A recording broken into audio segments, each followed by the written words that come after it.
in all industries. It's not just sports journalism, but it showed everybody that they could be themselves, whether they were an accountant, in whatever world they were in. Mm-hmm. So I mean, I think that was one of the other important things for his influence. Roy? So just sharing a little bit about the personal side of Bryan. He and I were friends.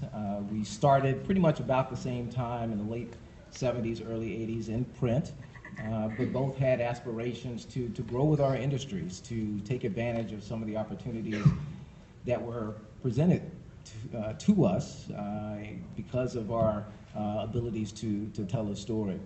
And if there's another thing that I want you to embrace that's part of his legacy, our legacy, is the friendships that you can develop. There were opportunities, there were plenty of times when the industry tried to pit us against each other. It's either going to be you or Bryan. Can't have both of you. Yeah, well, you got this. Two black people, two black men. Right. So, and it was not easy. I mean, I'm not going to lie. There were times when we probably didn't speak to each other for a while because it was tough. We were both aggressive. We both had high aspirations, and the industry was just not going to let us both sit in the same room.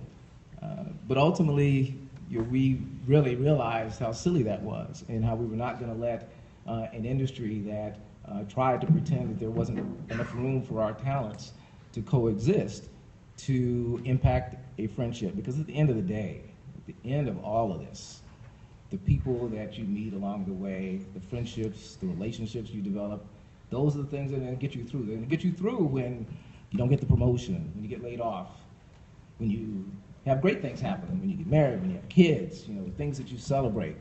When I look around this room, I see familiar faces, and I smile when I saw people walk in the room because we've known them for so long. We've all been through life.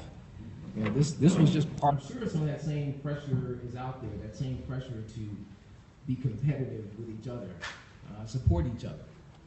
Don't allow the industry to pit you against each other. Lift each other up.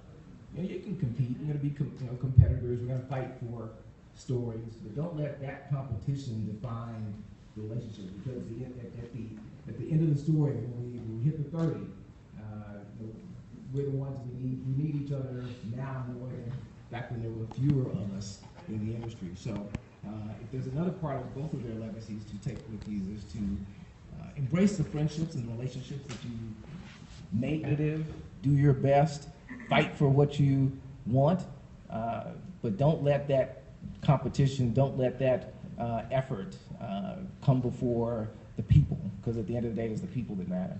Larry, I want to ask you about a point that David and Roy raised earlier about Stuart being too black. Do you remember moments in St. Louis, specifically for Bryan or even elsewhere, where he had to deal with being too black, or at least being called too black in the job, and how he dealt with that, or did he not even face it or even worry about it? Well, he faced it a lot because you have to remember that Bryan was the first black sports columnist in St. Louis. And so before that, no one had written on cultural and racial issues. And because of that, he faced a lot of pushback from readers. He would show me some of the emails that he received from readers. I'd show him some of the emails I received about it. So it wasn't taken very well, but it didn't matter to him. I mean, he just kept pursuing the story and writing about the things that he needed to write about. I mean, he felt that as a calling. Again, there are some people in the crowd that I'm going to call out today. They don't know I'm going to do this to get some additional insight into this. Where's Jerry Brewer? Is he here? Jerry, stand up for a second. Jerry just recently took a columnist job at the Washington Post. Influence. Well, congratulations. 2 months in, Jerry. If you could, the impact that Bryan Burwell has had on your career in terms of how you want to approach your sports writing and the things that he faced in doing it to give you a platform which you can now do it on a much larger scale. Wow. Well, for me, I think I first really started to know about Bryan when he was at USA Today, and just seeing his face, it gave me a reason